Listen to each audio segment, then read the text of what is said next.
How you doing? Up? What's up, boys? What's up, fellas? How you doing? Here we go. We got the All right, slowest fast guys already in the house waiting on us. I know, we better be fast. We got Alex, Sick. Taylor.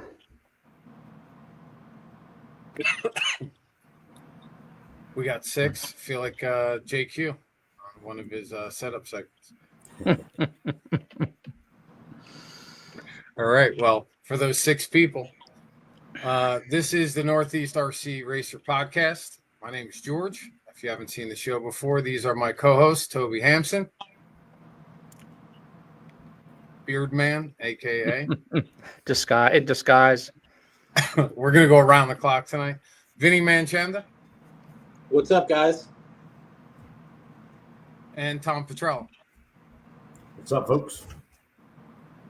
This is our live episode, number 30, as a matter of fact.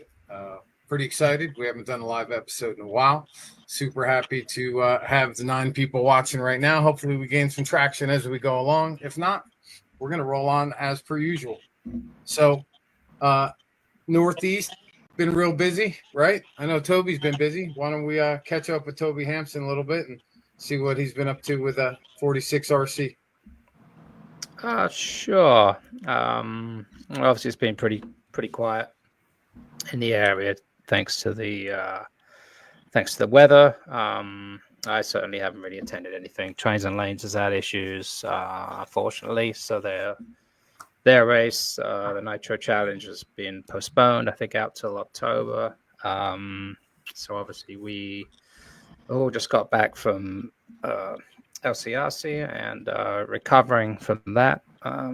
Got a little sun on my forehead due to the weather, which was in the 90s.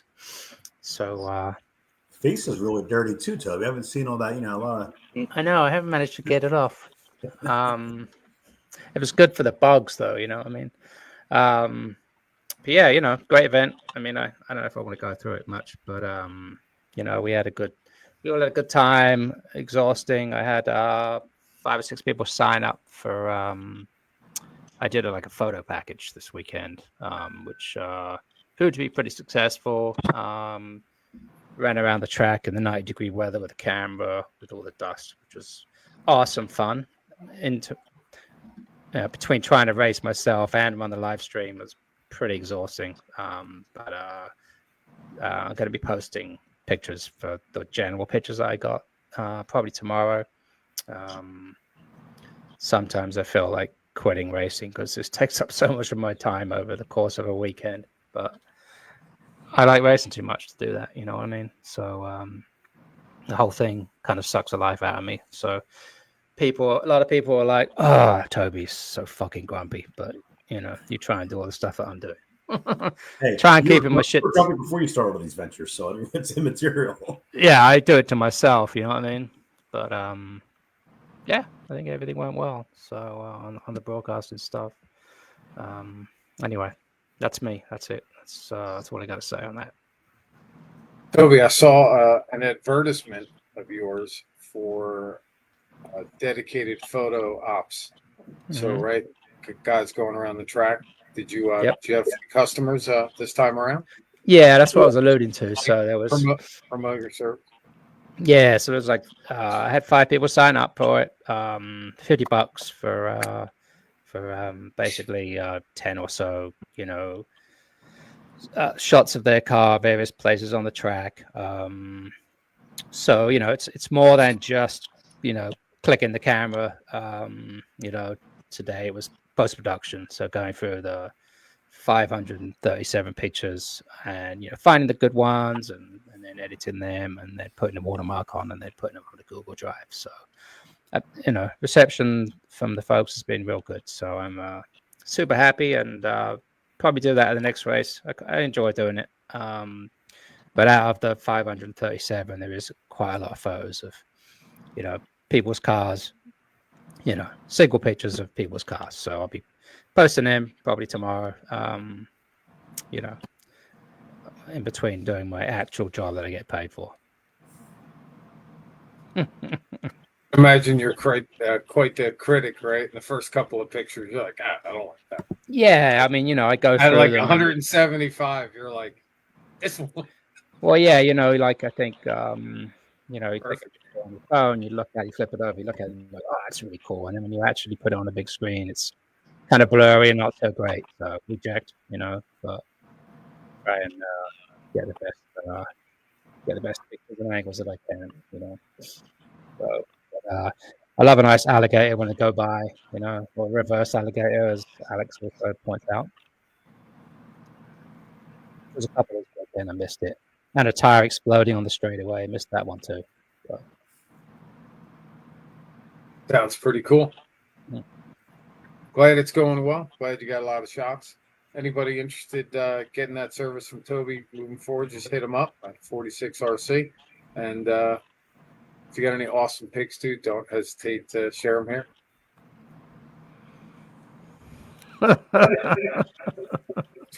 What's that? Tom's falling asleep at the wheel. Shane, in my defense, we're trying to get a new layout done, and it's so damn hot. I woke up this morning at 5 o'clock in the morning to go work at the track until about 10 before it got too hot to do anything. So I was there early. That's my good excuse. Of course, I didn't do squat the rest of the day, but those 5 hours were good work, and that's a little bit of normal, a little earlier than I normally wake up. So, Toby, how do the live comments work? Do you permission them? No, I mean I see them on the screen here. So if people like Shane say funny things, I could show them up on the screen, or people have questions. So George, do you want to set the context of what we're the plan for the day? For the yeah. I could. I was going to get to the other two guys, but as you guys know, everybody, right? Do your thing. Hey, real quick with you. Vin Manchenda, what's up, buddy? What's up, guys? So, yeah, it's been pretty eventful, non-RC mostly, but Aiden graduated. He had his prom. He's all done with high school. He's a graduate. He turned 18. On top of Dylan and I, you guys have me in Georgia, Cairo, Georgia, at the Millsaps training facility hotel this week. And I was able to log in, and here I am, and Dylan's still at the facility, probably jumping in the pond and cooling off after a full day of riding and education. Speedo? We're having a Speedo. Is it hot down there right now, Vin, as it is up here? It was 99 earlier. It's 91 right now. I can't imagine riding in this weather. Yeah, I'm sitting there with waters, handing him waters and stuff like that. The truck said 106 today. Yeah, and then you have the sun reflecting off the dirt, and it's brutal. Tires are wearing out pretty quick, and but we're getting it done. He's learning a lot. This place is amazing. Probably one of the best facilities ever, let alone the East Coast. Pretty wild, Ben. Very cool. Good times. Before we head over to our last co-host, by the way, all you 14 of you guys, if you don't mind, share it. This podcast, the live episode, we really appreciate it. Every share kind of helps gain some other viewers this evening. Tom Petrella, what's happening? Living the dream, guys. You kind of heard my thing because Shane's busting my stones about looking sleepy. I am sleepy, Shane. Usually Toby's the one when we do these is yawning. I feel like I'm going to be that guy tonight. But, I know. I give it an hour. And I've been lazy. I'm looking at my Nitro card. It's filthy, and I'm almost embarrassed to show it. But I'm broken. Oh, good, man. Just getting back from the RC hangover, LCRC. Those guys did an amazing job again. Had a blast out there. Got to get my Nitro program figured out. I'm gonna pit next to Ed Bridges next time, and leverage some of his knowledge because I've been struggling there. But always a good time there. Kevin Chris did an awesome job. The whole crew there. Hell, I mean, it was hot again. Weather wasn't the best, but racing was awesome as always. What do you think of that new starting grid setup? Selfishly, I'm okay with it on the front. The one thing I always kind of lean towards, Tobe, is I like when there's an advantage for TQ, like a significant advantage. Like the last layout, you were around the turn if you were TQ, so you knew you would get away clean. Yeah, they're kind of bunched up, right? The grid up front is cool. I mean, I'm fine with that. the one thing I always kind of lean towards, I'd love to see TQ have an advantage. I don't care if they get double the length, if they're around the bend somewhere, but like TQ should have. I want to make qualifying mean more than 8 foot. Yeah. But no, I mean, the whole thing was that the layout ended up being awesome. I wish we could have done it Thursday, but what an amazing job those guys did again. Layout was a blast. I enjoyed it. I'm looking forward to going back to the Pro Tech race. Absolutely. Yeah, Shane, mayhem in turn 2. The problem is, it's usually me that gets caught up in that mayhem no matter what happens. I just seem to have that luck. I'm like a guided missile. And it's one of the things you try to take it easy, then you get hit from behind. If you go too hard, you end up hitting somebody else. And maybe that's all part of what we're going to be talking about today, right? We're going to be talking about nerves and that anxiety. And I think I could probably speak for a lot of us, right? When we go out on the track, especially when it's on main day, right? You haven't been on the track since the day before. It feels like it's a whole new layout. It's like you're starting all over again. But George, I don't want to get too far ahead of that. I do need to take a minute though. I got to cover something Nitro Caddy Kill. We can do that later on when we get to commercials. I'll talk through it. Bingo. Great idea. Well, no further ado. The reason we're here tonight is a thing called racer stress, driver stress, whatever you want to call it. It's been a topic that I wanted to cover for a while because I have a feeling that I would say probably 99% of the guys that go out, all right, maybe 97.5% of the guys that go out face some type of stress or anxiety, either in practice, in qualifying, or in mains for sure. So, that can be in multiple different forms. You could have the tremble. I steer with this hand, but my throttle finger is with that one, right? You could have a leg shake. You could have a sweat. You could have just a panic attack. Multiple different things that would affect your ability on the racetrack. So, Tourette's. Outbursts, right? I haven't covered that one. Everybody knows, or I would say most people have seen somebody lose their SHIT and throw a radio, temper tantrum, right? I'm not throwing anything. That's good.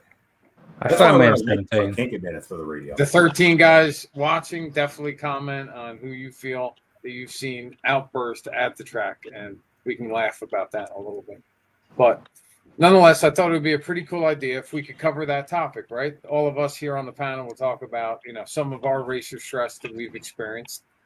We have a guest that's going to come on the show in a little while that is going to talk about their specific racer stress and what they've done to try to alleviate that stress by seeing a professional about anxiety and stress. So I thought that would be pretty funny. And then, of course, we have a bunch of guys to listen to their stories, which are the few guys in the top Northeast group that were kind enough to share their stories with us. So we're going to get to those in between. So a little bit of an explanation of their story of dealing with stress and how they deal with it and how they've achieved success, right? Because everybody ultimately wants to achieve their own success, whatever that is. Fastest lap with the fastest guy, no crashing, no marshaling, Toby just finishing in every heat that he's running to get a smile on his face for the day. So no further ado, we're going to get into that topic. And the first person on the panel that I'm going to ask the question to is nobody other than Mr. Friendly, Mr. Smiles. Toby, tell us a little bit about some of your racer anxiety, or at first, maybe just tell us how you feel about the concept of racer anxiety. Think it's bullshit? I don't usually feel anxiety. I've actually, in my later years, started to shake. My legs shake.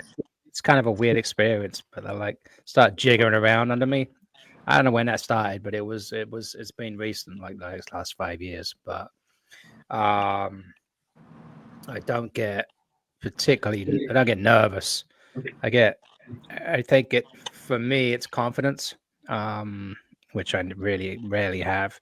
But sometimes I've been in races where, your stuff's good, you've done well, you're just confident, and you go up there and then that confidence turns into a good result.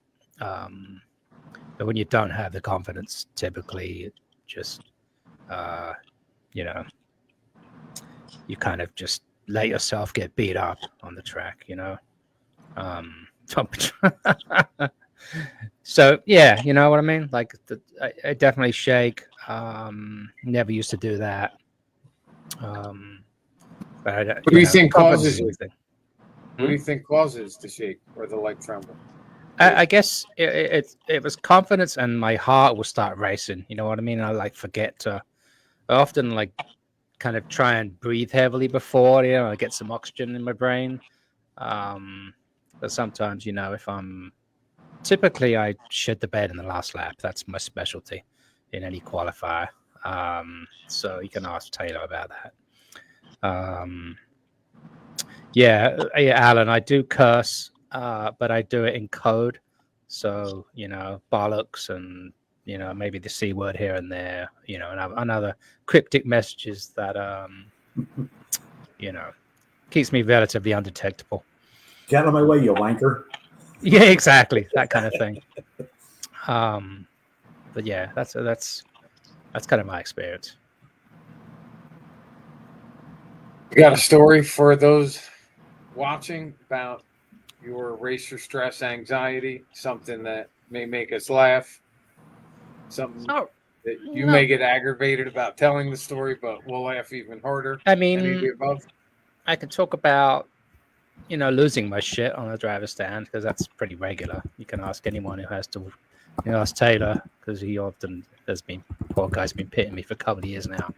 Probably blown headphones off his ears, you know. But the funniest time, I don't know if it's funny or not, and any kids are listening, they should probably cover their ears. But Kevin used to do some Friday night club racing before we actually had like the weekend race, and I think it might have been the Halloween race or something. And I was driving a truggy. It was a particularly bad day, and I kept breaking arms. I must have broke like 4 arms every qualifier, and then in the main, that would be it.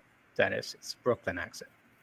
I broke, and in the main, and I turned around and I just threw my M17 off a driver stand way into the stones, just tossed that thing.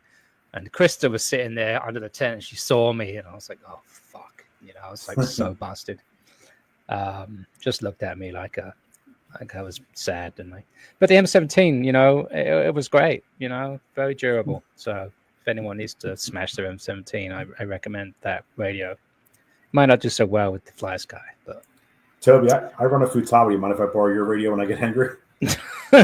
when you get angry, just grab it out of my hand and throw it. The only problem is I wear like a J Concepts thing on it, so you'll, you know. Did that? That's what keeps me honest. So, Toby, yeah. a takeaway from your experience that you can offer the guys that you've been racing for a while. Anything that you could share? Anything to avoid that handshake, leg tremble? Kevin's always said to me, you know, when we went down to Blue Ridge, which was an awesome event, he likes to chew gum when he's going up there, and yeah, and I found that that's helpful too. You know, I know the act of just chewing or something just seems to be soothing in some way. And I found that does work for me as well, if I can find any gum to chew at the time. But he always makes a point of having it on him or around him when he's pit box. So, but Trident, Bubblicious, anything really. I'm not just anything minty Fruity and gummy. Stripe.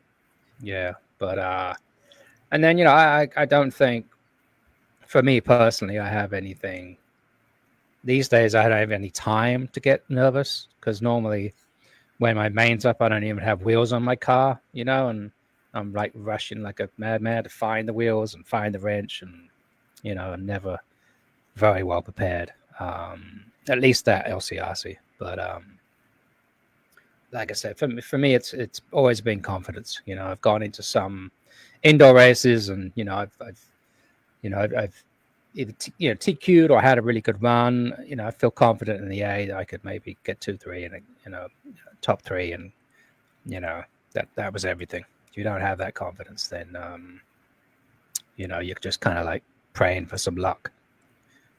So, Yes, sir. Hey, Tom Petrella, since we got a lot of stories, we're going to hear some stuff to keep the show rolling. Can you do me a favor? Confidence. Can you start a list? That's going to be number one. And at the end, we're going to see what the running theme is.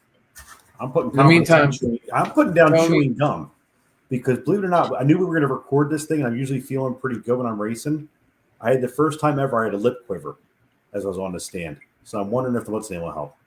But I'll write down confidence, and I'm writing down gum for myself. Shane says, a gun or gum? Depends if It's somebody all gets me mindset. or not. Toby, great stories. Thanks for your input. Thanks for your personal feedback. Sorry, I didn't get any dinner, so I'm just going to chew here while you guys keep talking. I just thought you were nervous and you were chewing. This podcast make me so nervous. I got to chew gum. Vin Manchenda, you got a story to share with us, whether it's yours personally or maybe something that you can speak on Dylan's behalf? I mean, I can just make some general comments about the subject.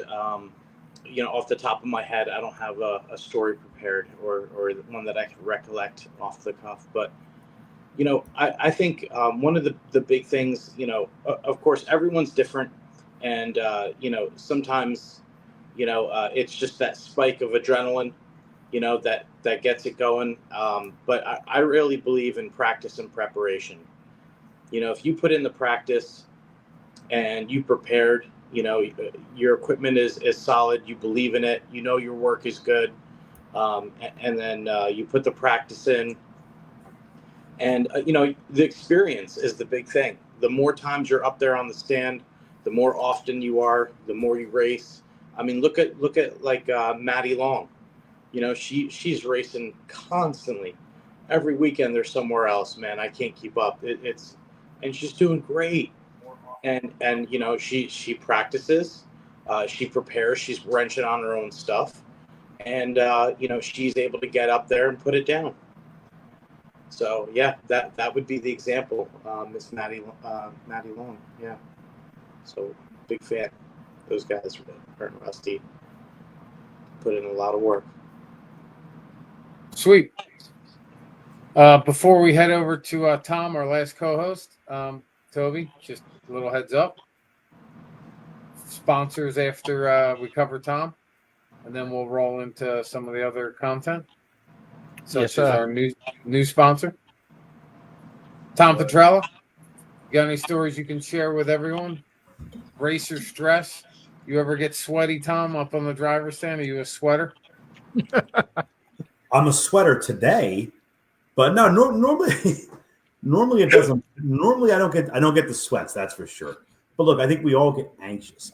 I know I do. I think it's probably the same rush that somebody that gambles gets. I would have to believe, right? It's that adrenaline, that anxiety, that nervousness, that good nervousness that gets us going.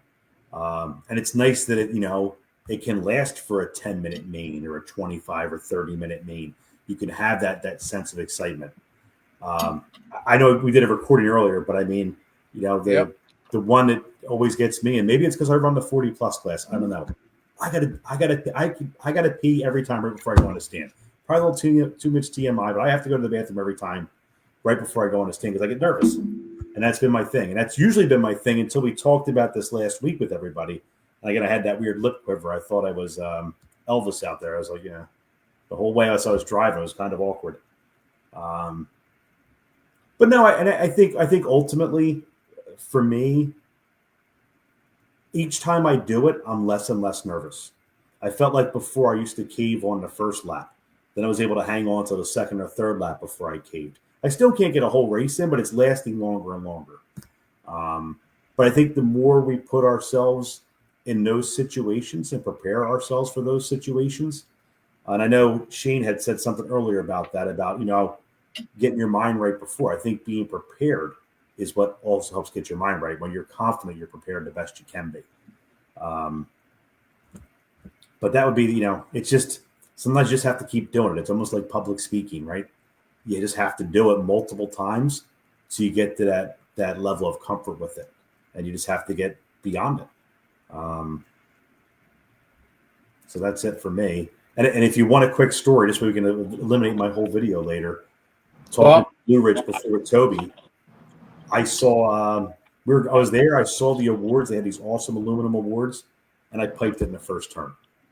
And I told myself I keep telling myself I'll never do these things again, but I keep coming up with new shit to stick my foot in my arse as I'm doing it. Still going to use your segment, so don't let the cat out of the bag. I was hoping to get out of that. Okay.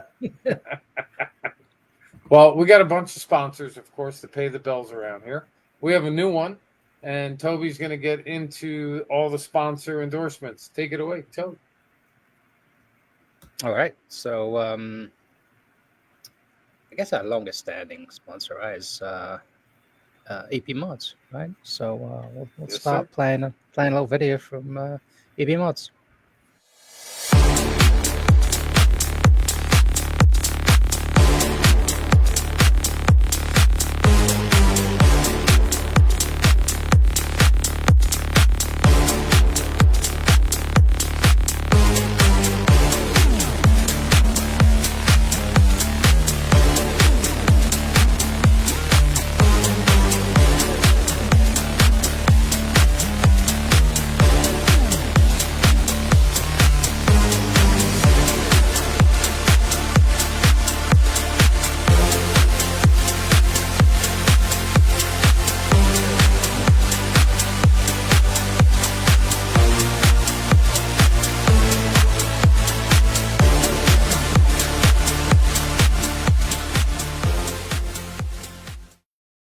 Yeah, it was exciting to see.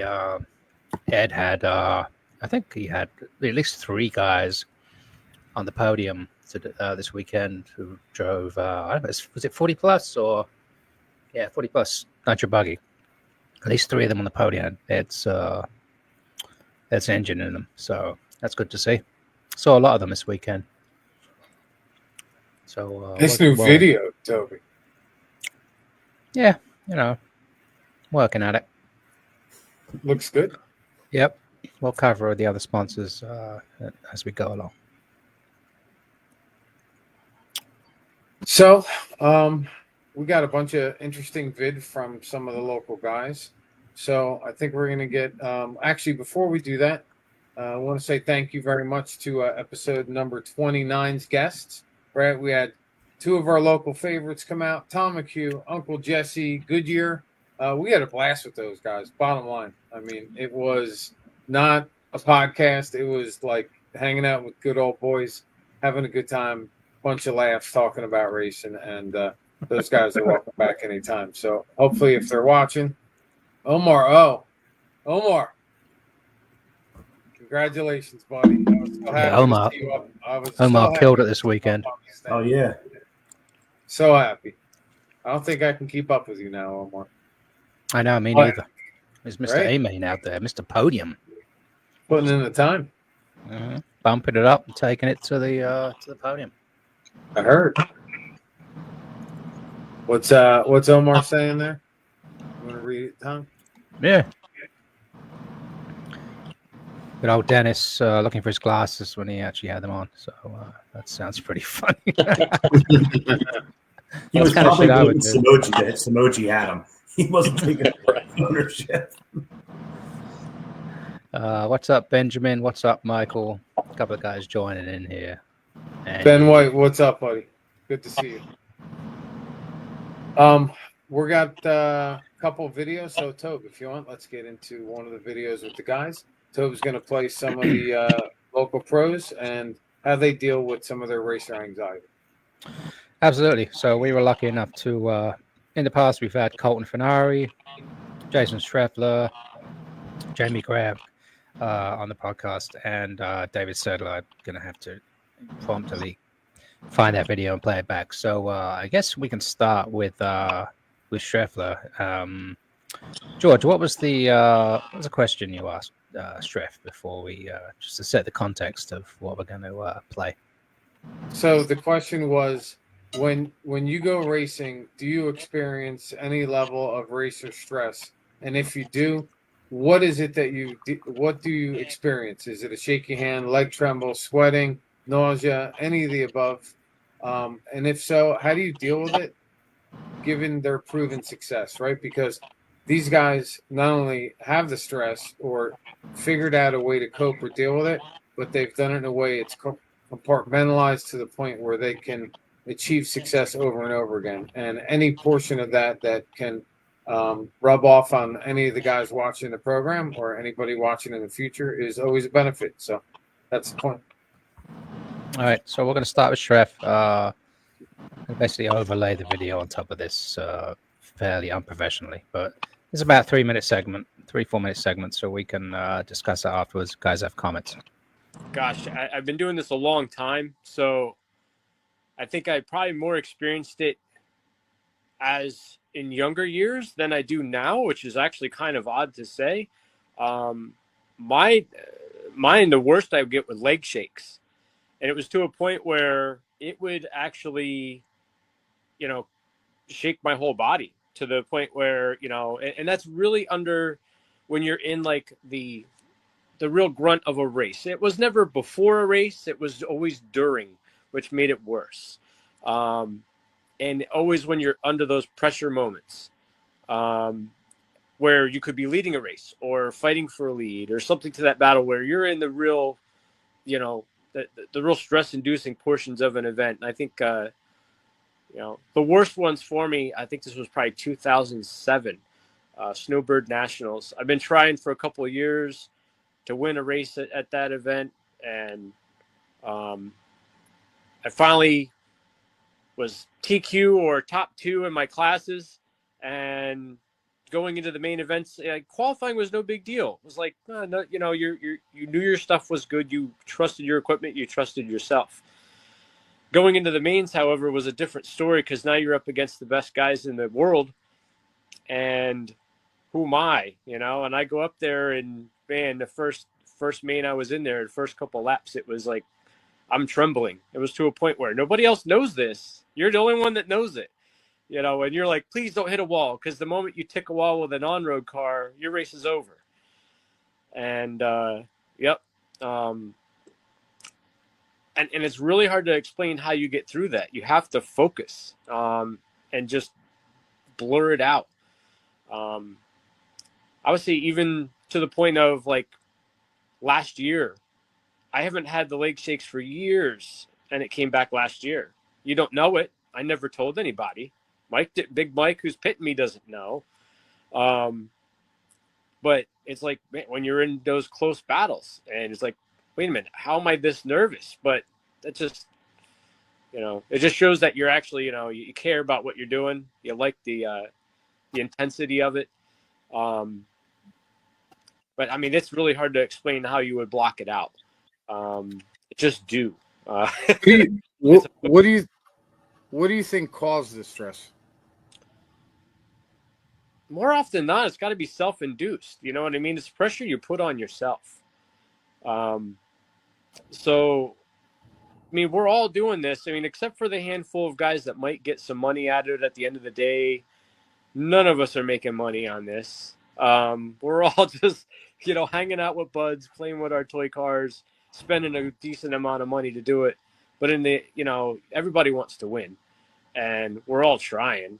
And I know my place. I'm racing against 20-year-olds in these pro classes that are super fast, and being able to keep up with them yet, I think, is still a good, cool thing to be able to do. So when I have the opportunity and everything is working correctly, damn well, I'm going to try my hardest. And so, yeah, if I start shaking, it's like, I'm not making it known. It's just, I'm just like, you just got to push through it. Because I know a lot of us do. I've seen plenty of guys in the driver's stand, even when I'm not in those modes where I'm not shaking or anything, and I'm perfectly relaxed. Like, you can see plenty of others, and the kids do it too. I've seen Ethan shake, and I don't know if Harmer does, but there's plenty of them that do.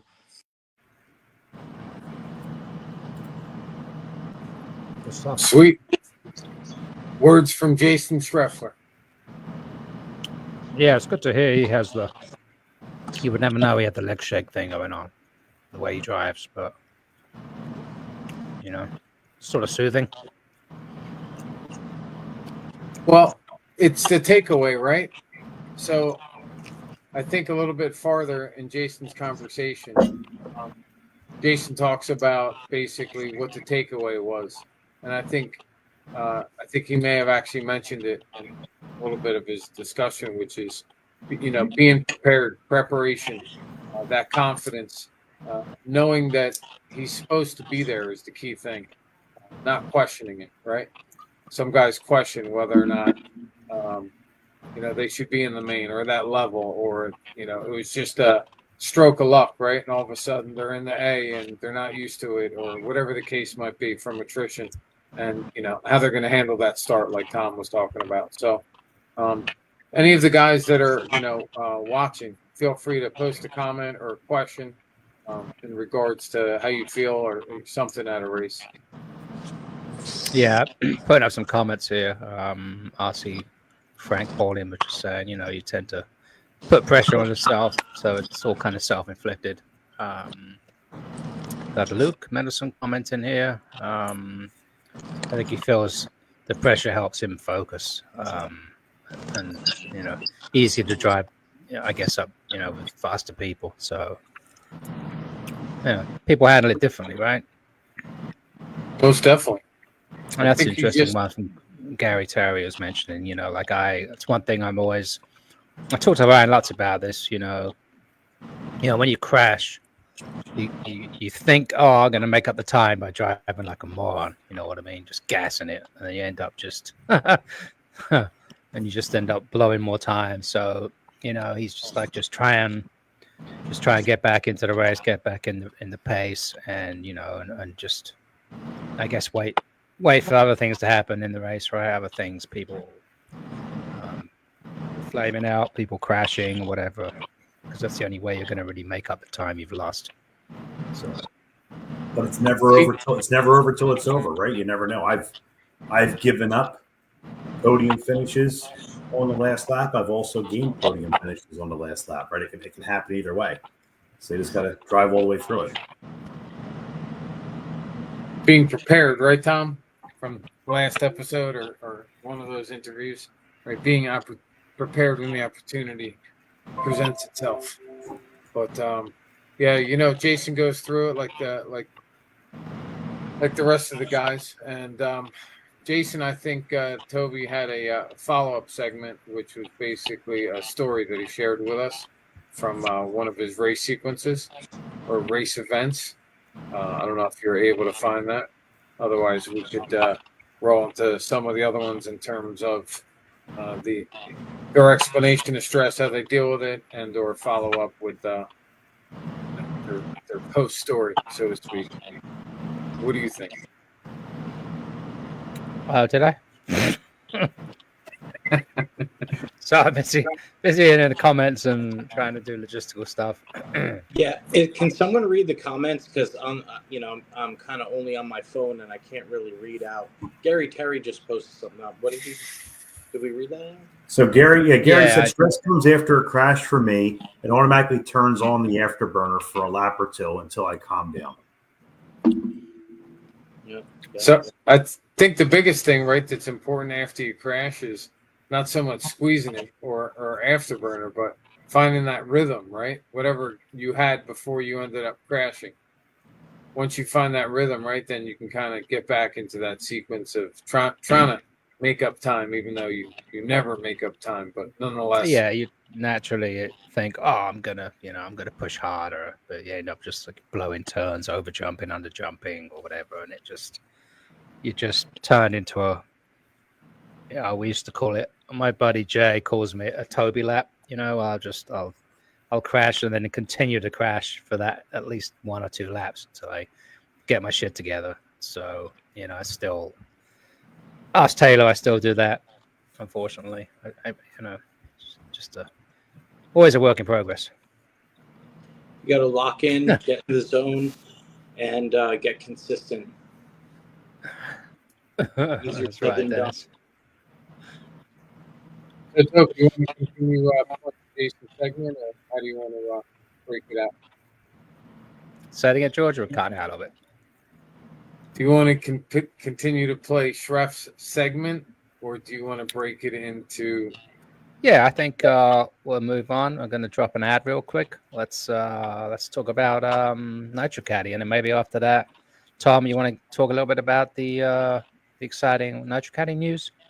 Love to. All right, I'm going to drop this ad for Nitro Caddy.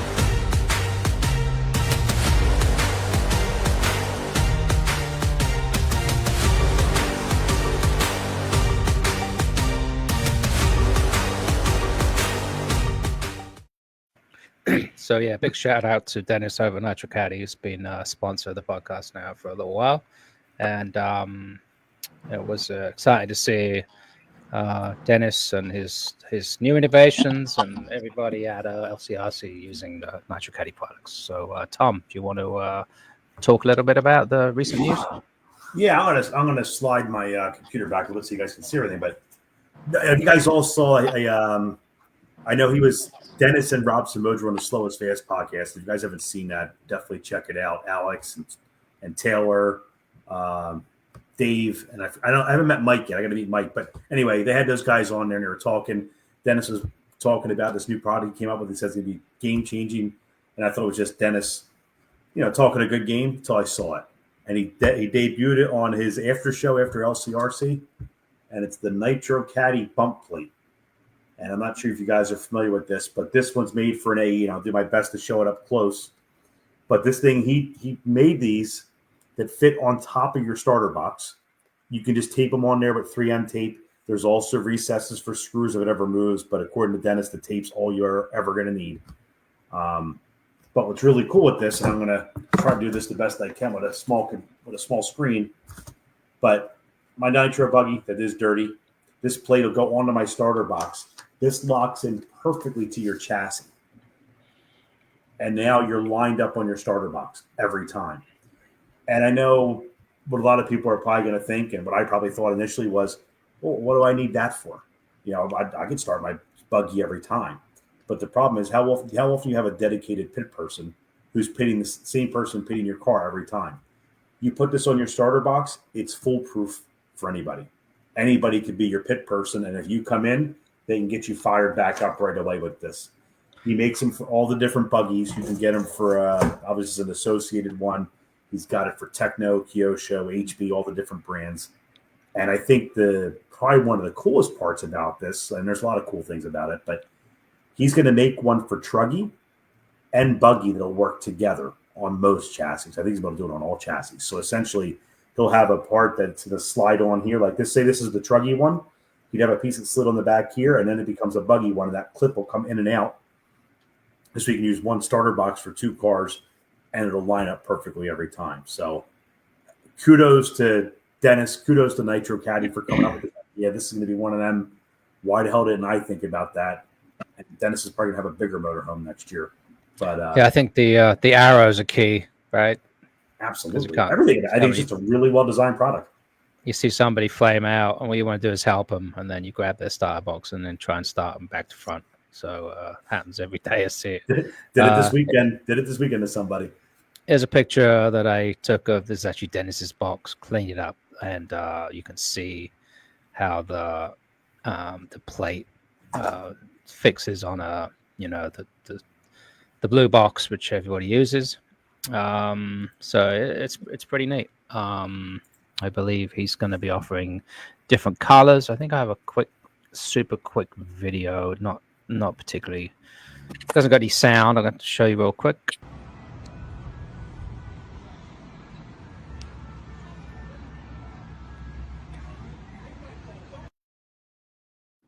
So yeah, you kind of get the idea. So he's going to be selling them on his website, nitrocaddy.com.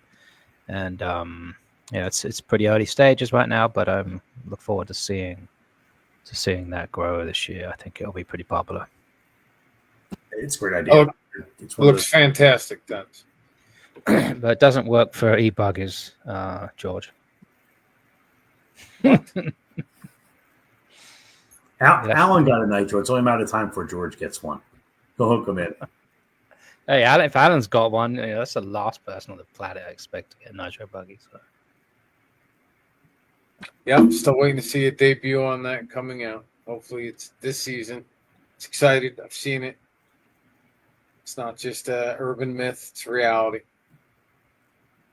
But Yeah, Kenny, think about that. How many times people say, well, put it on the box, but you have to slide it to the left and then push it forward. Why have it?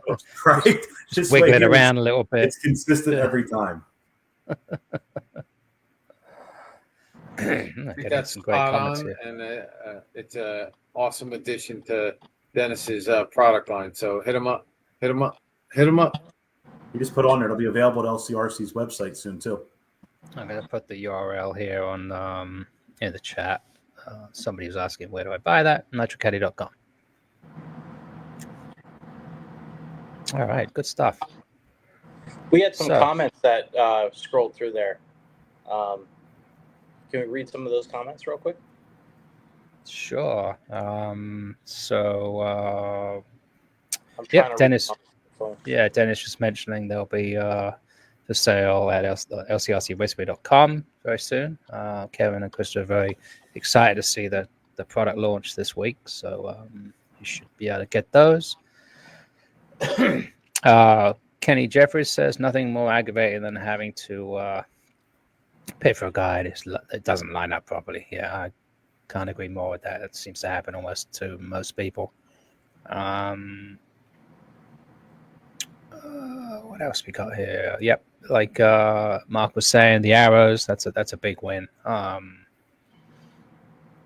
Yeah, that's again almost as bad as the thing's not lining up. You're actually trying to start the box backwards. It's entertaining for somebody, I guess, but not if you're the driver and you flamed out after a fuel stop or something.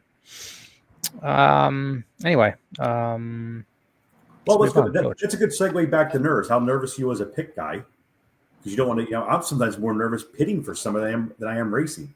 Agreed. Yeah, that would simplify you a little bit of life, make it easier on your pit guy. But that's a good segue back to you, George. Follow-up episode. Are you nervous as a pit guy? All I can really do is throw it back to the production manager. So obviously, Jason Schreffler was our first guest that we had a little bit of story about. So I'd like to just get back to his story so we can hear a little bit about, again, how he manages it. And more importantly, Jason had a funny story about his stress during the race.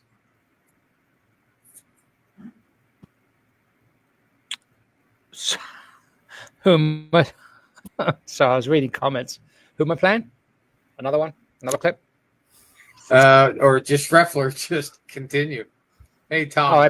That was Schreffler. I put, that was 4 minutes of Schreffler. That's enough of him. No more talking. So let's move on. Colton Finale, another popular silly fast racer in the Northeast. He was actually on here a few podcasts ago. If he's around, then don't expect to be winning any races. Anyway, so we managed to grab him for a little feedback on this topic. So I'm going to play that segment now. It's about 5.5 minutes. So here we go. I would say like one of the big like signs of stress when I'm driving is like sometimes when I'm in like a really tight battle, my legs will start shaking. And like I feel like when that happens, I start to like go like my lines aren't as dialed. Like I'll go wider around turns, and I feel like disconnected from the car. So how I refocus is like I tell myself like, how bad do you want it? Like to stay in that position, and then that kind of helps me like refocus, get back into the racing line, and just try to like tell myself that you got to really want this, and then that shaking kind of just goes away. Hey Cole, let me ask you a quick question if I can interrupt George. Look, you've always been quick, right? But in the last, let's call it the last 2 seasons, you've become one of, if not the guy to beat when you're at the track. Has that increased your level of stress or decreased your level of stress? Do you have higher expectations of yourself now? I would say like a little bit, but like that, as long as I see myself improving, I'm not really like stressed out. But I think at like club races sometimes, like it's like I'm kind of like expected to be at the top or expected to win, so it could add like a little bit more stress there. But at like bigger events, it's kind of like it's not too bad. Gotcha. Why do you think you have the leg tremble? Is my question. I think just because like I don't know, like you feel so locked in, and then like I think there's to a point where I get so locked in, and it's like it starts to get like stressful, like pressure, and then I think that just kind of leads to like my legs shaking or like sweating or something like that, like just the immense amount of pressure like during a battle or something. What's the pressure though? Like I'm trying to get like people to actually say what it is. I already know in my mind. Yeah. I believe what I think that you're going to say, but I want you to say it for the listeners. What is the actual stress that you're stressing about?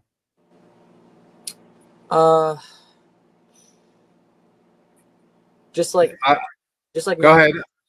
Just like not to mess up, you know. Is it not to mess up or is it not to lose? Probably both. Okay. Because I Fair mean, if you mess up, then it's like all right, then you're out of it, and then you're losing at that point.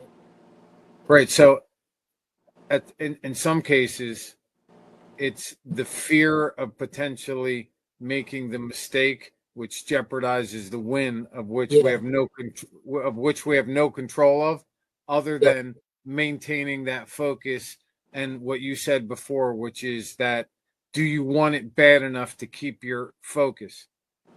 Yeah. Right. Awesome, man. Awesome. It's not you. It's everyone. We've already had this discussion before you came on tonight, just so you feel comfortable about what you're saying. We talked to Jason Streffler. We talked to one of your mentors, Jamie Gregg, before. We just talked to Dan Sedler. We're going to talk to Greg Harmer, hopefully at some point, Aiden Manchenda. So what you're saying, and dude, you're killing it, right? So for you to open up your heart and share that with guys, right? Other guys that might watch this ultimately go, what are you kidding me? This kid's afraid to lose. You know what I mean? Like in that aspect, but that's what makes you the assassin that you are. Yeah. Right. So that's the key thing. That's what we're driving at here tonight. Awesome, dude. That's such a great, honest answer from a young man just like yourself. Is there any advice that you can give to anyone that might face that same leg tremble? Do you want it that bad? Is that what the advice is? Yeah, I would just say like you gotta tell yourself like how bad you actually wanna win or want to do good.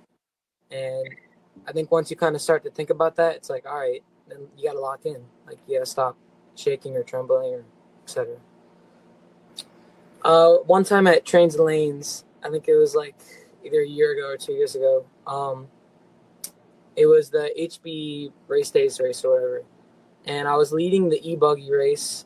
And Aiden Manchenda was in second, and he was like, I was like kind of messing up, like I wasn't super focused, and I was kind of just like hanging on, and he was like, I knew he was coming because he was flying, he was catch me, and then there was like a drop down and then a turn and a straightaway, and I don't know why, I don't know how like why I did it, but I just kind of looked back at his car for a second to see like where he was, and I flew off the drop down, went onto the inside lane, and he passed and won on like the last turn, and I was like, how did that just happen? That's fantastic. I love it. I still love it. What a great story. What a great kid. Right? I think assassin was a great term for him, especially based on his performance, right, last year and this year. But you know, he summarized it best. How bad do you want it? Such a saying for life, not just racing. So, just awesome. If you're watching, thanks so much for coming on, Bolton. It was really a great story. Wish we could have played the whole thing, but I think everybody got the important part there. Good job on the edit, Toby. That was nice. Yeah. Did what I can. Much You more- have to rant much- a little bit, you know. Much more like seamless. Oh, look at Vince camera. That's pretty cool. I'm getting car sick. I know.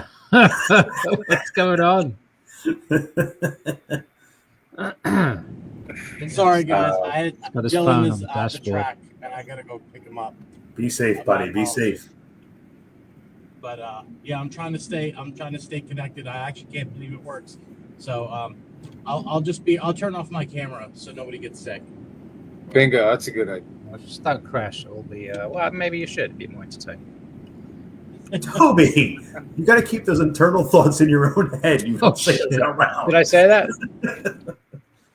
Maybe. All right. Well, moving right along. We got some other great stories because you guys definitely don't want to see the 3 or 4 of us or Vinny's road cam right now. But who do you have up next, Toby? Let's take a look. Mark So- Lopez had a good comment. Mark just had, my knees are knocking and my head is telling me, don't mess up. Don't mess up. Then I mess up. Yeah, sometimes it happens, right? You start thinking about it too much, Mark, and you get in your own head, right? I was commenting back to you before, right? Sometimes you worry about the guy catching you, and you're not paying attention to your line in front of you. Yeah, someone commented up. I appreciate everybody chiming in with feedback. But sometimes it's good to. I find it much easier, you know, in terms of like pressure in a race to start from the back, right, than starting up the front. I think I've done better. So I would personally, I was in a race at the weekend. I started 12th, and it was a B main, I think. No, it was it was a B. So you know, you kind of, I guess you have more confidence because the only way you can go is forwards, right? So you know, for me, because that way, you know, at least if you did something better than 12th, it's a win, right? But you know, when you're starting up front, second or third, whatever, then you know you're gonna have a bunch of wild animals behind you. So it's a little bit, it's more stress to deal with.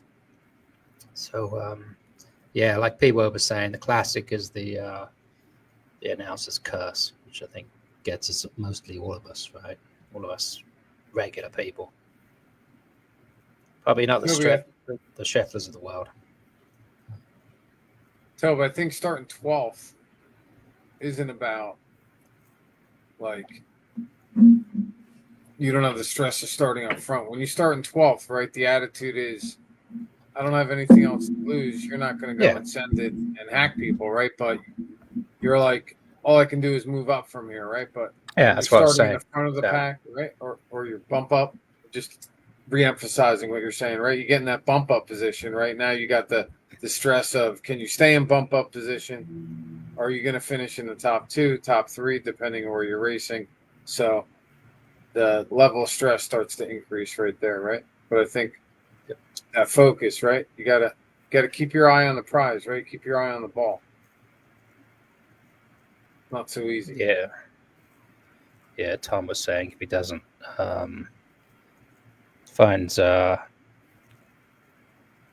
didn't find stress in the qualifier, then doesn't qualify well, is overstressed. No, I don't need to push it in the main. I overdrive and mess up. Yeah, sure. By the way, for our F1 fans, it's a pretty good profile picture. Yeah, I just saw that. It's Charles and Lewis. You know, AI has gotten so crazy. Oh my God. Pat Mack. Yeah. Yeah, Pat Mack has got his own unique way of, I don't know if people tuning in from different parts of the country, maybe, but Pat Mack's a regional race director, and he's definitely very animated. Some of those announcers, gets people hyped up. Which is very cool. Well, I can give you that a little bit for as you know, being able to direct a few different races. at my track, I had a few people tell me, don't say my name. So I just tell them their car. Austin Akins, I used to drive him nuts. I think I actually broke him of it indoor. I said his name so much I'd keep messing him up. Eventually he just learned to ignore me. So I guess I helped build a callus on him. But look, you can also talk to the race director. Say, hey, look, man, it gets in my head. If you could try to avoid it, they'll usually work with you too. Yep. Trying to see what else we got here. Hargloken saying about Jesse Goodyear. Anyone ever heard Jesse Goodyear yell, get him Cinnabon from the bench? That messes me up. We had Jesse on the podcast a couple of weeks ago. Very entertaining fella. Well, Jesse's one of those guys, right? Jesse's always going to have you hear his voice, right? He's very distinct. It's like, remember Jay Miller with the bump pass? Oh, like, yeah. There's certain people you recognize their names and everything else. You recognize their voices and their commentary. I don't know about you guys. I know I saw Frank Poem put something up before about that I'm a talker on the stand. When I get nervous, I chit chat the whole way. And some people like it, some people don't. But I feel like we're on a tour with Vinny at the same time. I'm actually watching the kids down at Millsap's facility. That's pretty awesome. Yeah, I was trying to think. It was somewhere I was racing. Somebody knew that as soon as they announced my name, I'd turn into a hot mess.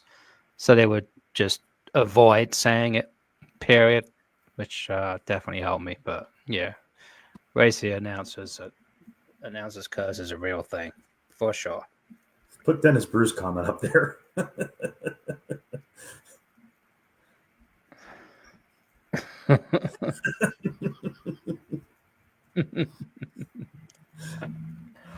Oh man. Especially if you're in a race, right? And you're doing good, except you don't know you're doing good, right? You're in the top or you're running basically that same lap where you need to be for qualifying, and all of a sudden the announcer calls your name, says how you're doing, and you're like, holy shit. Next thing you know, it starts unwinding because your mind isn't where it was. Yeah, I don't know if anyone's ever. I mean, I've seen people doing it driving. When they put headphones on, listen to music. You know what I mean? Like if you're having a bad day or whatever, like you just feel you're getting distracted by either other drivers or the race announcer, or you just don't want to know where you're at. You know what I mean? Like you just want to drive. So I've done that before. And I've just can't get my shit together. Put some music on, whatever it is, and just see what happens. You know what I mean? I've done that. I don't know if anyone else has done that. I see people doing it quite a bit. I've wanted to try it, but I guess I don't want to try it because I'm a little bit nervous about people doing it, and then they can't hear the race director calling out that there's an accident or a marshal, or God forbid they have to stop something during the race or something happens. I know I guess it's like wearing headphones riding a bicycle, right? Yeah, it'll make your bike ride more enjoyable, but you lose a lot of you lose one of your most important senses also. I think like for me, I can't have music because although it's not a nitro, right, there's still a connection with the sound of the car, even more so in nitro. So I like to be able to hear my car out on the track, whether it's coming by, not so much farther out, but depending. There's been times where there's a pinion loose or the motor's overheating or a bearing's going, and you'll never hear that with a set of headphones on. So I think it's muted for me, but some people like the distraction, I think, of the music, right, where they use the music to get their mind off whatever's causing them to maybe be nervous. Exactly. I think I love what Colton was saying in the aspect of the stress that he created for himself, right? I think that has a lot to do with the stress that a lot of racers feel when they go out there. Anybody who's investing the time, wrenching all week, spending the money to go traveling, right? we operate in this tribe, right? This tribe of racers, and then there's a certain hierarchy to be had, right? So everybody, it's our tribal instinct to want to be higher up in the tribe. Certain guys don't want to, they want to achieve a certain level. It's not necessarily winning, right? You don't have to necessarily win or seal the deal every time to reach a certain level that you might be. And again, for everybody, that level is different. But I think there's definitely a pecking order when it comes down to it. And I think that certain stress for certain guys is attributed to wanting to finish well amongst their friends, so that, especially if you're an LCRC, right? There's nothing better than, having a killer day, right? And then walking around the pits and talking about, or guys mentioning how well you did for the day. So I think that has a lot to do with it. What do you think, Petrella? Yes and no. I mean, I think you can go both ways, right? No, I can't go both ways, brother. Stopping that right there before Toby has a chance to get in. Ooh.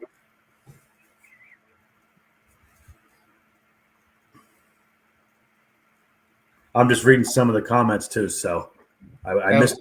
Ask me the question again, George. I'll be honest with you. I missed the question. I was trying to bullshit my way through it. It's like I'm back in school again. It's like when my wife asks me something. Sure, honey.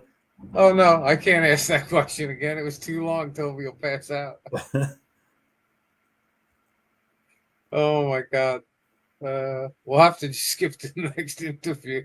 Too long to repeat that question. Sorry, folks. Toby, that's normally where you fell in the gap. How about our latest sponsor? We should do another sponsor break real quick, and then we can go into another video. Sounds like a great idea, Tom. Toby, go off mute, buddy, or plug your microphone in. There you go. Hey, you're back. Hey. So yeah, on to our next sponsor, new sponsor actually to the Northeast RC Races podcast. Cow RC joined the party for the rest of the year. So I'm gonna drop their ad real quick, and wants to take a pee break. Now's the time.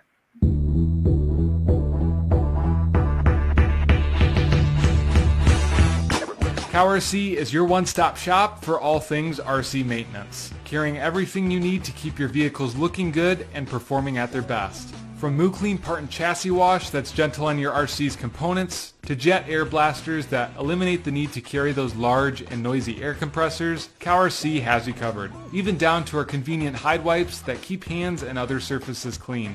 Mooslick silicone, oil, and grease sprays, along with Utter Butter grease, and a variety of work mats are all staples of Cow RC's wide range of products. Be sure to use the following discount code to save on your next purchase.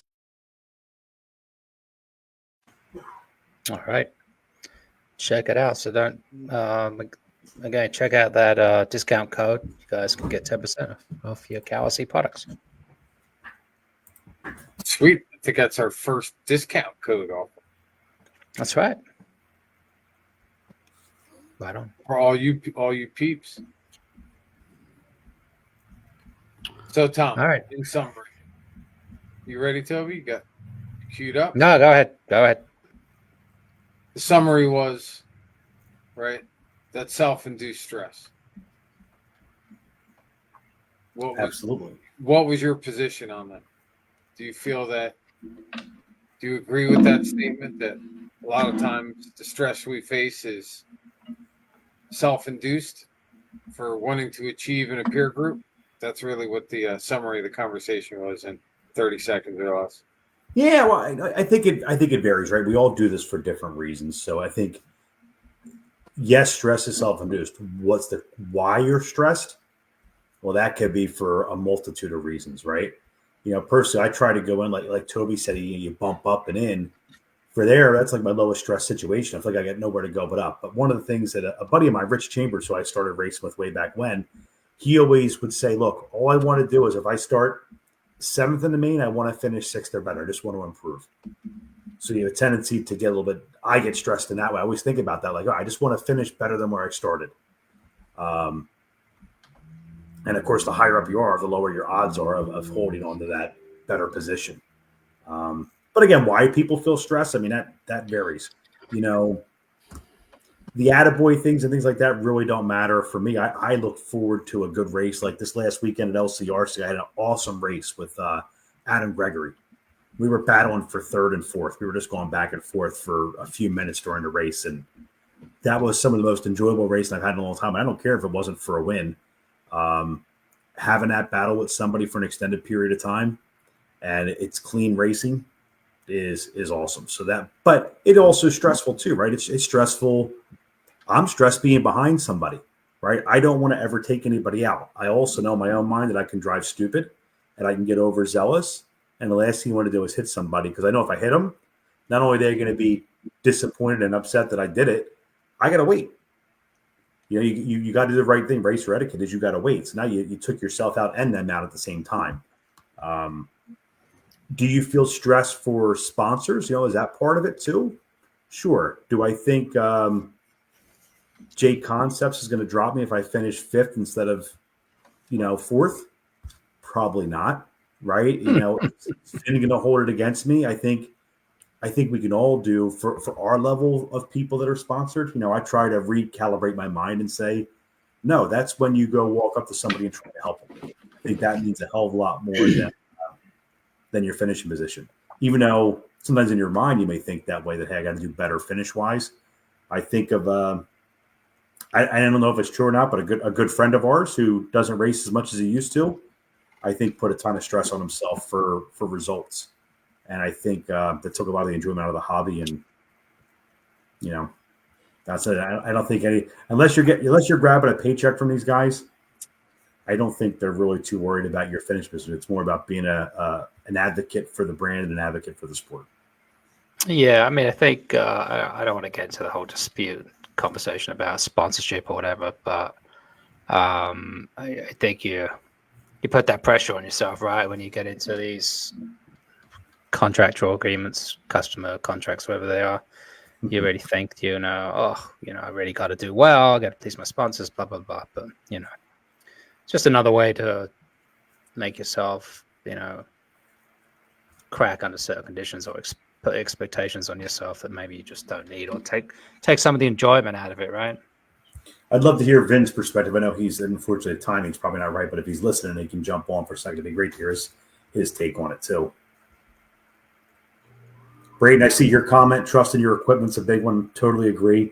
The more you're prepared, the better off you're going to feel. Yeah, he was saying also a long comment above there, but he actually likes to feel some heat, some nervousness. Actually drives him a little bit more. So yeah, it's also good feedback. It's finding the blend, right, between the two. Sort of being nervous and, you know, not worrying about it, different attitudes and approaches. So we have a couple more guests who are lucky enough to join us. Both of them again have been on the podcast, Tony Greg and Greg taking a lot longer, partly to the production guy who screwed it up a little bit. And the second one might be a little shorter than supposed to be, again, because the production guy screwed it up minutes before this went live. So do we want to play those, George? CEO of podcasts? Sure. That sounds like a great idea. Production. He pays as much attention as I was. Co-host specialist. Yeah, no one's really paying attention over here. Oh, no, I'm totally paying attention. Yeah, I'm just trying to see if our other guest, which is down below, I don't see his face in the image, so just trying to make sure that he's there. So if I were to invite him in, there we go. See, now I see a face. So, but feel free, Toby. We're going to play this quick segment from Grayek. It's about 8 minutes long, so but Jamie has a wealth of experience. I don't know how long he's been racing, probably 20 odd years, right? So he brings a lot of knowledge and experience. He's of recent years has came and gone from the hobby. He was just back this weekend at LCRC for the Party Rock race, and he was lights out in the 40 plus main I was actually lights out trying to find him on the track. He was so fast. I think he put 2 laps on the field at the 25-minute main. So really wasn't much to talk about in terms of how he was doing. He was just slicing and dicing through the field. So most of the action was in second, third, and fourth. Anyway, so I'm going to play Jamie's segment. A lot of useful information. So here we go. Well, to be honest, everything can be stressful when you're trying to squeeze in your personal life, your job, finances, getting ready, packing, making sure you pick the right tires to bring with you, all the right gear. All in that before you even get to the track is mildly stressful. The travel, everything, your family, your whatever, your spouse, whatever. Dealing with all that, then you get to the track, and of course, you throw your car down and your program's in order. Of course, I think the stress is a little bit less. You feel comfortable. You have everything is lined up, and you just feel secure and confident. Then it's much less. But if you come unprepared, you can't figure out certain obstacles on the track. Your car's not in the track. You're in and out of the pits. You're just stressing because you're not comfortable. You're not on pace. So then you go up there and you go up for your qualifiers, and you could get the trembles, you could get the shakes, you could get because you don't feel confident. You're not pushing your car and doing what you feel you're capable of doing, because either you're not prepared or you have the wrong tire on, your setup isn't right, and you're just not comfortable with the surface or the obstacles and the layout. So I've experienced it so many times. And then there's a whole nother level of in the heat of the moment when you are actually confident with your program, your teammate down in the pits, everything's good, but you're tire to tire with the guy for the lead for 20 minutes straight. It can get stressful because, one mistake, you guys know how it is. One mistake and you could lose a half a lap, bad pit guy, bad Marshall guy, like he's just in la la land, or he doesn't move well, it's like, boom, it's over. So yeah, it gets, how do you work through it? I guess you just there's no way to really fix it when your adrenaline's going and the excitement inside of you and you're focused and you're concentrating on doing everything perfect. You just got to fight through it. And I feel the more you race, the more tight your program is, the better and smoother everything goes. So if you take off years and months at a clip like I'm known to do, you come back with a little insecurity once in a while, you know what I mean? Because you're just not comfortable. You don't have the wheel time. You don't have the pressure on you like you're used to controlling and handling and managing.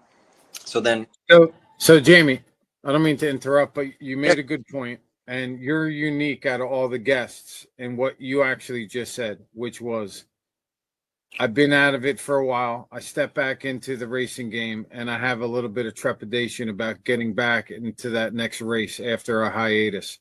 So, because a lot of what you said so far is really about preparedness, right? So we all do our best, not all, but for the most part.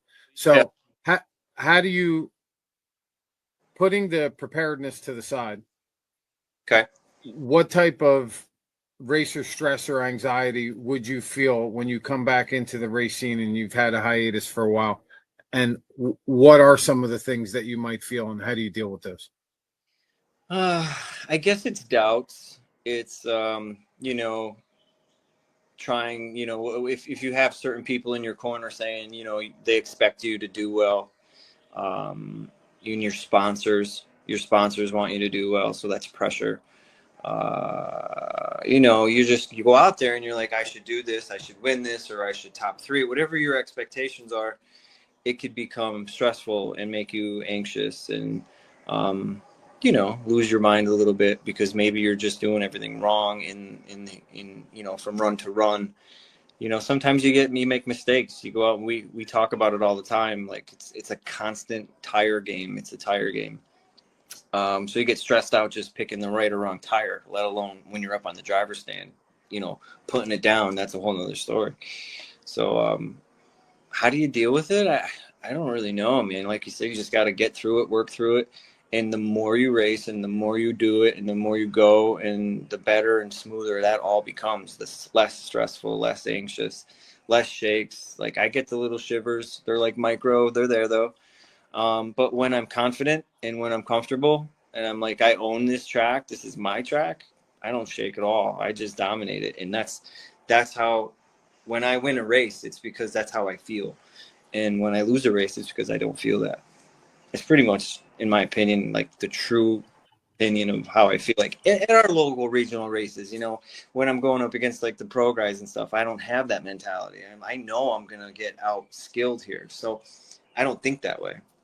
But when, you know, it depends on who your competition is, you know, and if you know there's guys there that can beat you, it can be nerve wracking. You know what I mean? So there's been a lot of times over the career of my RC world where I didn't feel that. Like I was so confident, I didn't feel nervous, you know. But Jamie, I'm so happy that you said that. okay, I was actually going to say, backing up your whole conversation with what you just said. So the words that were in my head were, excuse me 1 second, honey, I'll bring that chair in a second. This is not live, just your segment is. In general, as you were saying all that before you said it, I was going to say to you in summary was, do you ever feel when you go to the track like, this is my fucking race, I own this thing? yeah, Right? Because I believe sometimes one philosophy I have in life, still waiting for it to come true, but I always persevere and I never give up. I'm kind of like the Marines in that aspect. Spartan on my arm. Was you in order to, you have to believe it, you need to perceive it, and then achieve it. and execute. Right. And execute. So that was your summary, right? In the end of the day, you have to truly believe that you're there to win. You have the skills to win. You have to have the confidence in yourself. You have to own it and know that preparedness that you spent all the time before you got to the race, you put all those pieces together, and ultimately you give your best fight. It's really the truth. It really is. Like, if you know your place as a race, whether you're a C main, a B main, an A main, or a winner, if you know your place and you're I don't know how that's like, you have to just be, I don't know, like to get rid of that nervousness, it's just confidence. It's like you said, it's like I said, it's just knowing your place and knowing what you're capable of and executing it and feeling that strength of dominance, that strength of everything secure to you. You're not insecure. You're not afraid. You're not. There's so many races, a million of them, where I was afraid of my car just to breathe on the wheel. I was afraid of hitting the brakes. I was afraid of. It was just so wrong. Everything was. I wasn't one with the car, so I'd be scared and I would be timid and I had no confidence and I knew I didn't belong on the track that day or that run, whatever it may be. It's like, this is not right. So when all of that is 180 into perfection and you feel like you're in the cockpit of that little thing, it's just game on. It's like, I got this. And then, but it takes time. It takes lots of commitment and tons of work and energy and just traveling and racing. It sort of really comes down to, and, the more you do it, the more confident you are, and that's the weight of my opinion. You want to get through the shakes and the little shivers, is to just race more, is to just feel confident.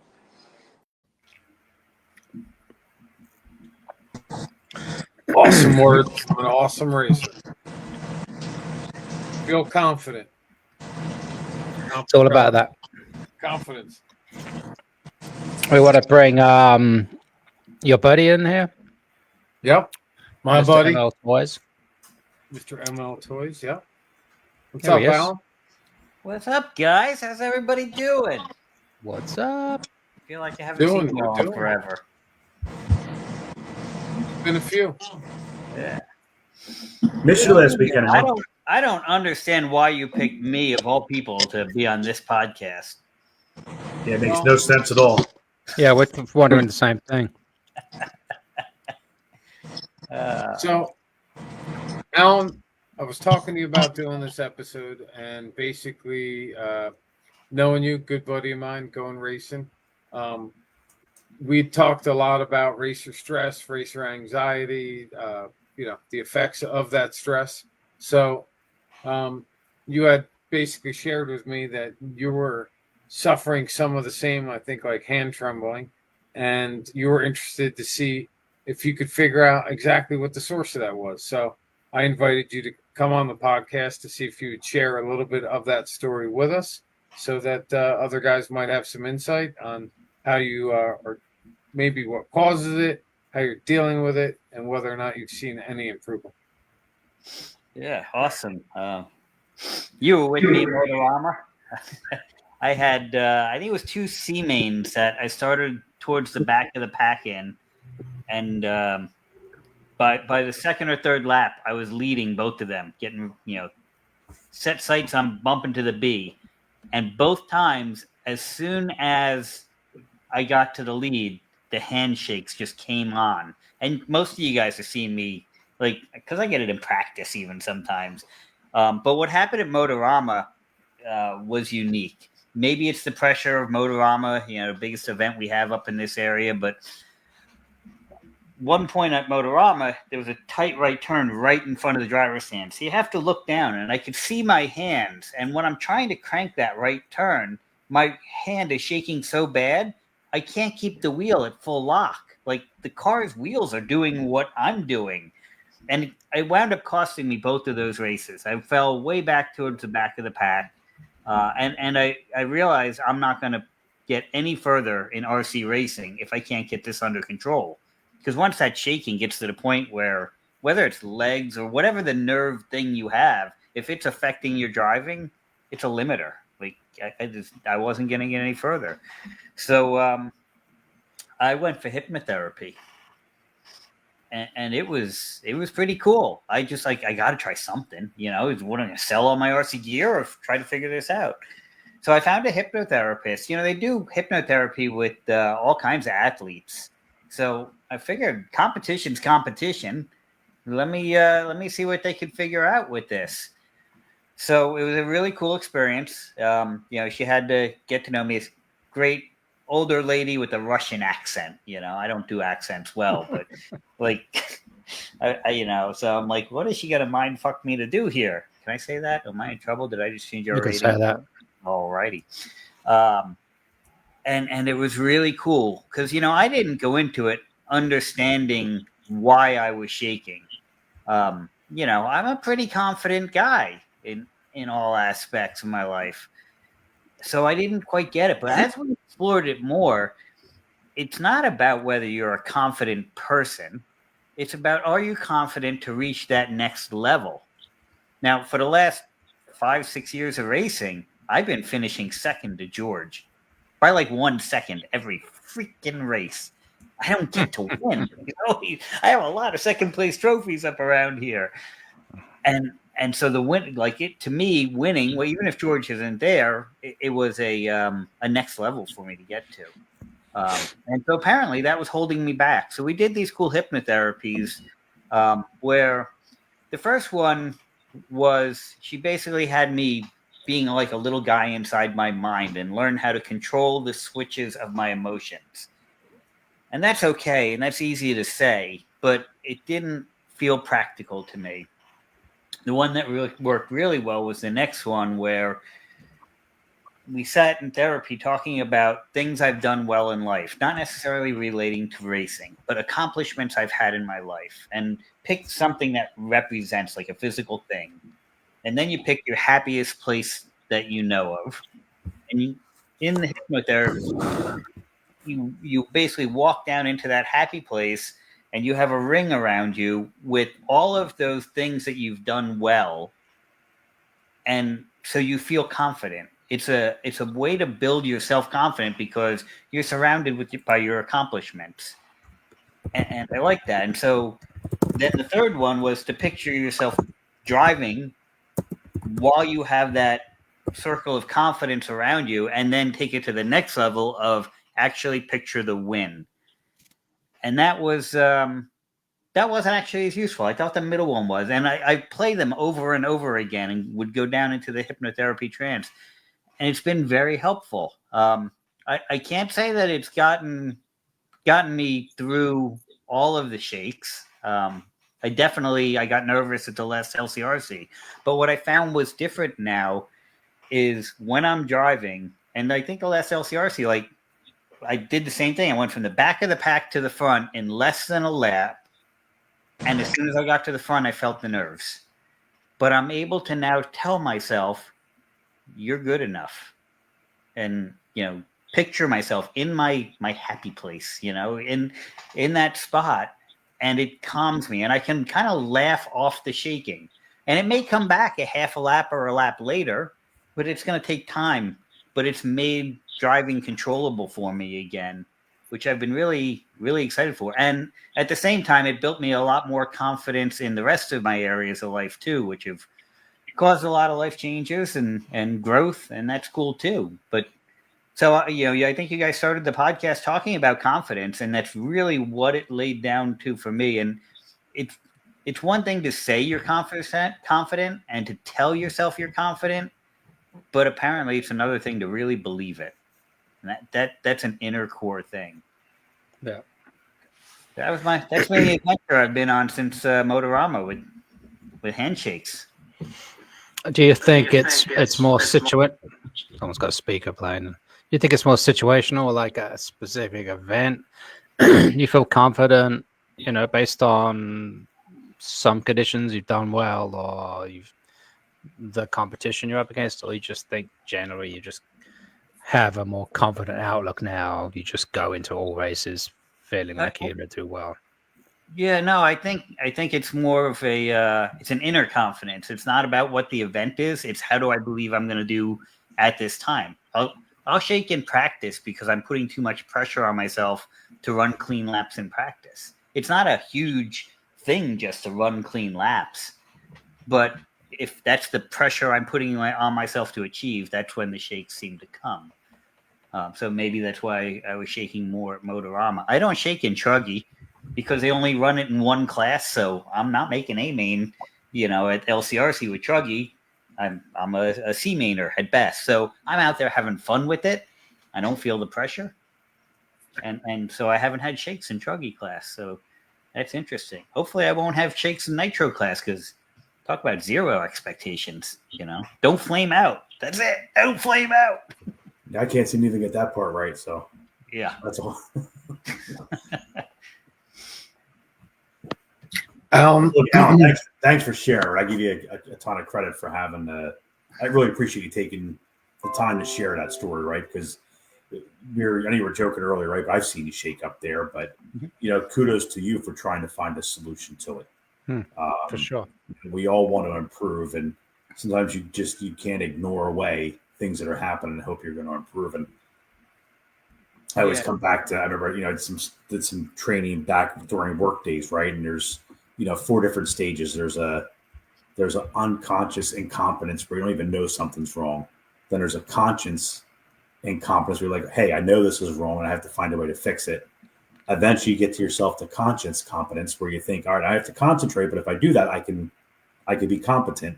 And then eventually you get to that point where it doesn't even bother you anymore. To that unconscious competence. It's a good example or analogy that would be like somebody's golf swing, right? You start swinging the ball, swinging the club, you don't realize you're hitting terrible. You don't realize what you're doing wrong. Then you start realizing what you are doing wrong. Then you have to focus to not swing the club wrong. And then eventually you get to that point where the swing becomes natural and now you're confident at hitting it. So, I think you're taking those steps, which is really cool. Yeah, I did a lot of experimenting last race too. James Henry's talking about breathing. I've always messed with breathing. I do box breathing and things like that. But I found when it's time for the shakes to come, the shakes are going to come. It doesn't matter if I have been holding my breath or hyperventilating myself. The gum chewing I tried last race too, and it actually helped a little more as a distraction from the handshaking, which I don't think helps me focus towards the racing any better. So, I don't think it helped with the lap times maybe so much. And then focusing, a couple people suggested this, just focus on the next turn. And the last LCRC layout, there was the Mugen jump section in the middle where you really didn't have to do a whole lot and you coasted kind of through it. I would find I would get the shakes just in that section because I didn't have to worry about the next turn yet. It was too far ahead. So focus on the next turn, next jump, whatever it is. That's also helpful. Yeah, it's tough. It's tough, these shakes, and I think everybody has it at some level. Just some people, it doesn't actually affect where they stand on the podium, but you still have it. Alan, I don't think your story is unique, but one thing I find interesting in your story is that, your driving pace has come up substantially in the last couple of seasons because you've been working very hard at it, right? You've been investing the time, going to a lot of different races, traveling, really honing your craft. But it's interesting to see that, when you have the opportunity to check out like you did at those races at Motorama, that the real stress came on at that point, right? It was, you already knew that you could, right? And that's why you did. But ultimately what the joke on ourselves is, right, is that mind game of, instead of focusing on your next turn every lap, your mind got distracted to, can I do this for the rest of the race to win, instead of focusing on each turn ahead of you, right? And that's really what it comes down to. It's that big mental struggle where, you can listen to Mayfield or any one of those guys. And yeah, you can have preparedness like Jamie was talking about. You can have confidence like Schreffler was talking about. You can have the desire to win, which is what Colton was talking about, right? But ultimately, if you don't have that focus, right? I almost got lost. If you don't have that focus, right? That laser focus to not, Toby, is that a snort? No, it was a belch. Talking about focus. Burping. Carry on. I don't know what that was. It's my dinner going down. Thought we're on mute when we're not leading. Anyway, man, it's that focus, right? Because the minute you take your eye off that, right? I often tell, and I think I've mentioned this story before. I wish Joe Scroy was on this. I should have shared it with him. But we had a buddy at Wall RC, and in one race he checked out, and all he kept thinking about was winning his trophy. And because of that, he fell apart like in the last 2 minutes, and not only didn't win, but I don't think he even podiumed.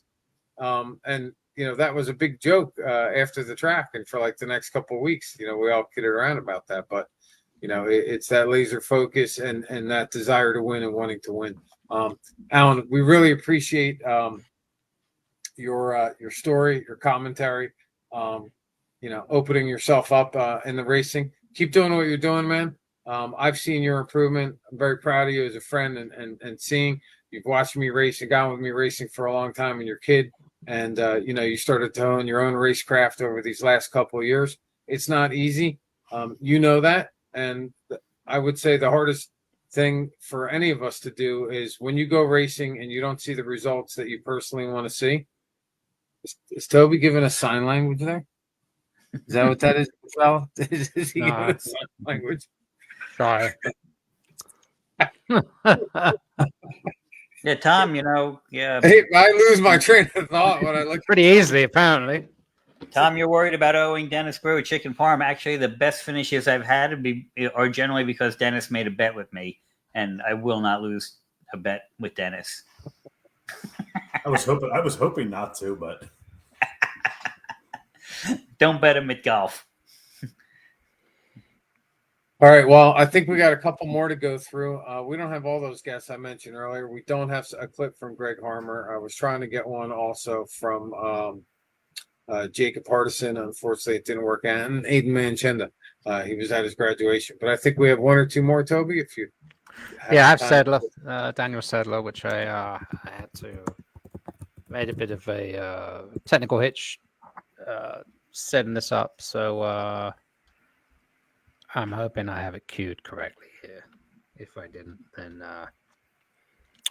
my bad. Well, I think everyone definitely suffers from it to some level, but there's definitely ways to mitigate it.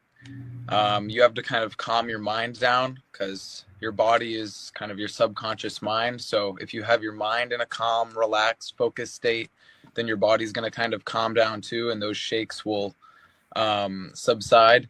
So I would say, like, first starting with the moment, like the heat of the moment when you're right in the middle of a race and you're in a close battle, or you're leading a main, or you just made a mistake at the beginning of a main. I would say you need to separate from outcome and just focus on like that present moment. Just don't think about, I have to win, or what are people going to think of this, or what are they going to think of me. You have to just, I would say just focus on that lap, that moment, and trust all of your preparation, all of your work at home. And yeah, just be in the moment, I would say, is the biggest thing. Being in the moment's important, because if your mind's not on what you're doing, right? Yeah. You're not in the moment. It's so easy as you're racing other people. Some guys might find it funny, interesting. Maybe it doesn't happen to them, but it's so easy, believe it or not, to be racing and then all of a sudden have your mind drift in a turn, right? You're on somebody, you're focusing on all your techniques, and then all of a sudden you get into a turn or you take a jump, something, and all of a sudden your mind's like, what tires is he using? Yeah. Right? Yeah. Or, Yeah. or did I charge that last pack, or was it one of the other ones? I mean, anything that, given the opportunity for a mental gap, is going to slide right in there, right? If you're not so focused on what you're doing. And I remember you saying that when you and I had a previous conversation. So yeah, I would say mine's always kind of go to the worst case scenario. Did I tighten all my screws? Did I charge this battery? So for sure. How do you find that you can keep your focus? I think that when you're second guessing yourself, you're not focused. So, if you're about to start a main and you're thinking about, did I tighten that screw? Did I charge the battery? Are my body clips on? You know what I mean? Should I have changed, this fluid or that fluid, or done this or done that? That will steal your attention pretty quickly, because then that's all you can think about is that screw coming out or that wheel nut falling off. So, to kind of prevent that, I would say before every race, especially ones that you're going to be stressed out about, just take the time to be prepared.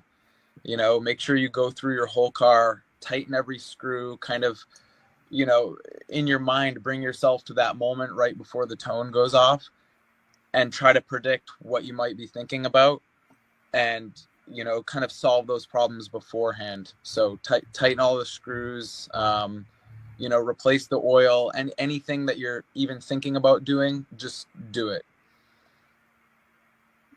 No stone left unturned. Yeah, exactly. Trella, I'm like captioning all these sayings and like some new sayings. Dan, preparedness, no stone left unturned. Yep. And focus. Yes. All right, awesome. Hey, man, in addition to that, can you give us a little story, a little snippet of an example you may have had racing where you had some nervousness, a hand tremble, a leg shake, a mind drift, whatever the case might be? Yeah, so I'm actually going to do two really quick stories, if that's all right.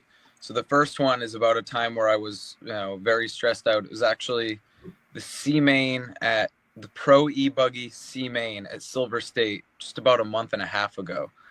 And I was starting third and the top two bumped. And I was, obviously shaking like a leaf because I got into the second place position to bump up. And I made a silly mistake. I was in second by a mile, and all I had to do was just turn it back a notch and basically roll around the track, and I would have had the bump. But I let kind of those anxious thoughts and thinking about the outcome and, not being 100% confident in my car, I let that slip in, and I made a needless, careless mistake, and, at the end of the day, didn't get the bump. So it sucks, but you learn from that for sure. Yeah, Daniel had the second story, but production guy cut that off. Sorry about that, Daniel.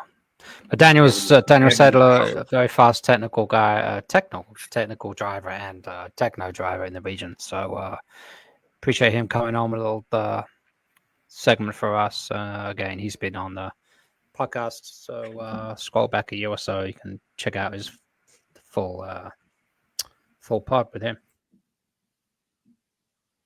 Yeah, Dan's a great racer. I always like talking Sure. with him. Interviews are great too. It's fun to have on, and For sure. it was good to have a little story to follow too. So that was nice. Got any more of those? That's all I got. Unless you have some stashed away, but there was 4 in the one you gave me. So It's all good.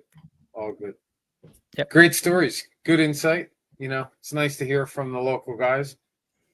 Not just Alan, good local racer, but, you know, the top guys that race in our area, they go through the same things. And hopefully some of the guys that were listening tonight or people that may catch this podcast later on might find some good insight or ways to cope with some of their stress.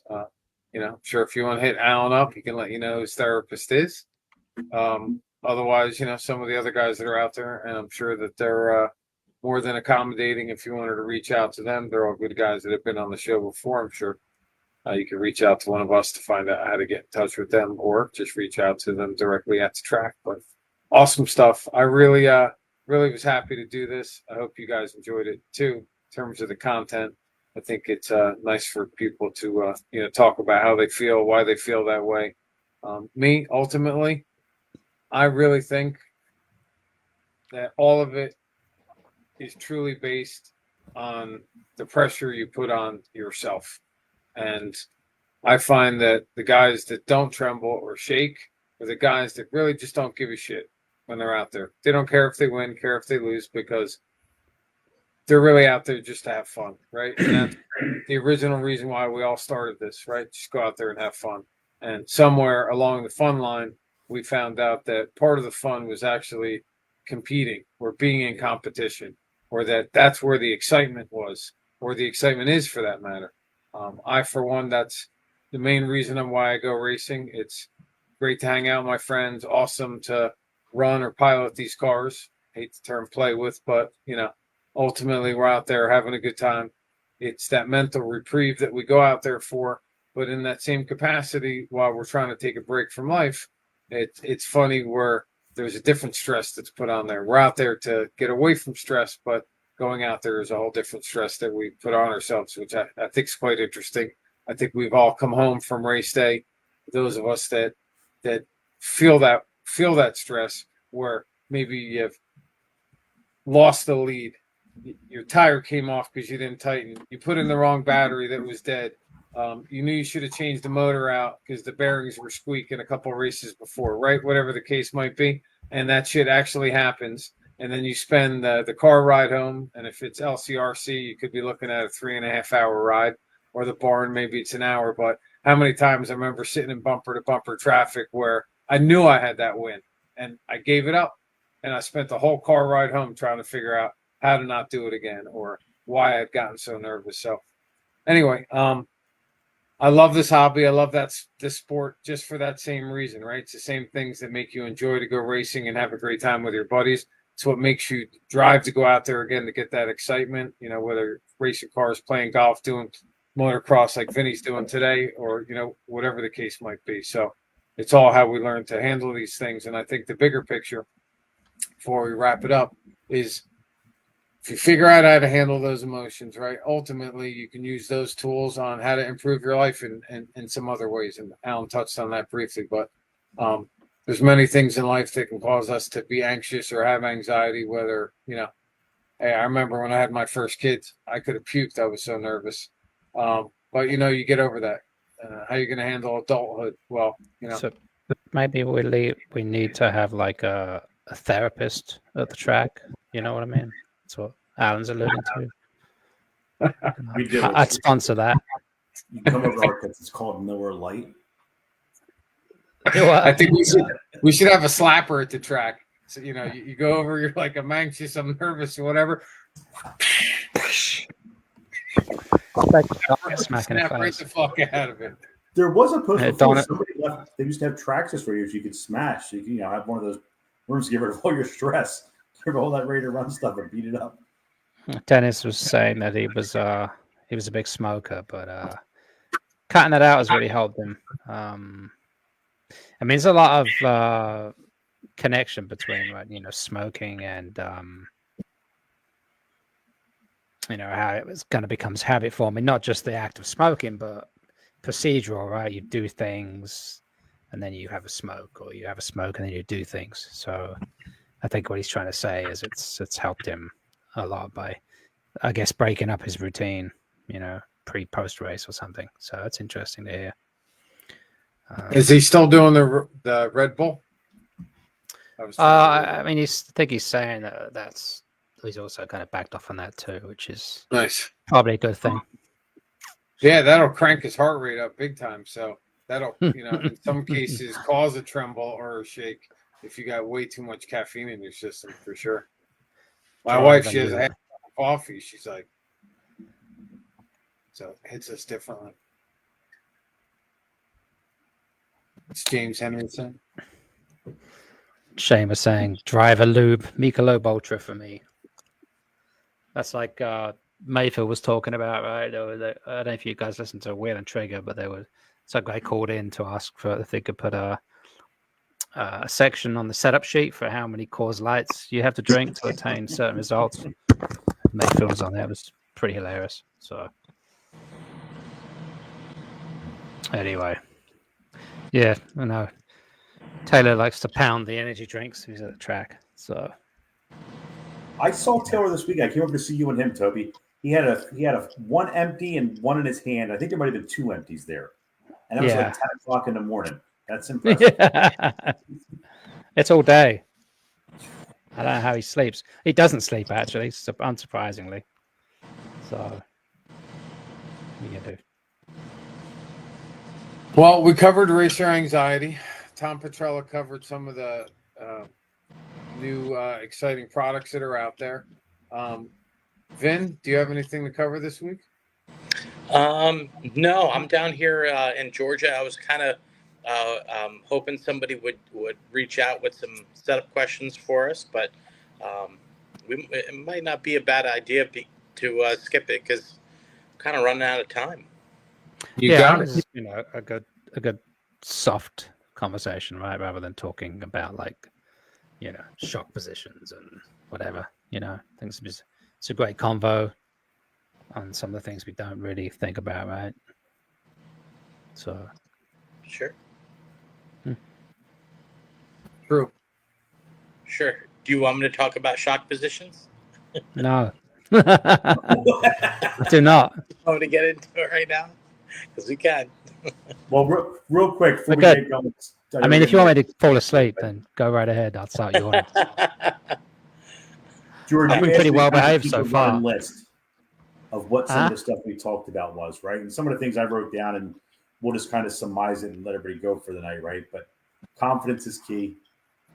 Be prepared. Daniel said it. Jamie said, a few others said it, right?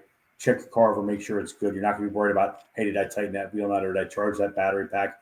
You'll see me. I'll check my wheel nuts 3 or 4 times, almost like I have OCD. But at least it's not something I'm thinking of during the race. Experience, you got to get comfortable with being uncomfortable, because the more you do it, the better off you are.